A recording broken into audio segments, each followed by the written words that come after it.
Tafadhali wananchi, tunawaomba wakati huu tushirikiane sisi wote, tuhakikishe kwamba tumejipatia uongozi ambao unatusaidia. Mimi nataka kuwauliza swali la mwisho kabla hatujatoka hapa. Tutakuwa na nafasi ya kuwa pamoja. Mimi nitashinda hapa ndio itakuwa base yangu hapa.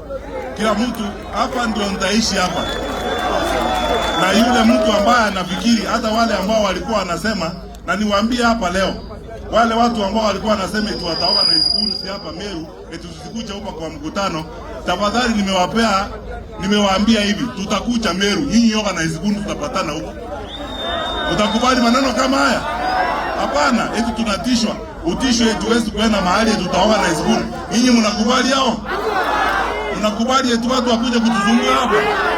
Basi sasa tutakuja hapa tukae na nyinyi, sababu sisi ni ndugu zetu. Tutakaa hapa tuongee na nyinyi mambo ya uongozi wa nchi hii, na wale ambao wanataka kuleta gunzi watulete, tupatane nao hapa, alafu wapatane na nyinyi hapa, ama namna gani? Tutakuja na mkiwaona mpatane na nyinyi, kwani nyinyi si wanaume?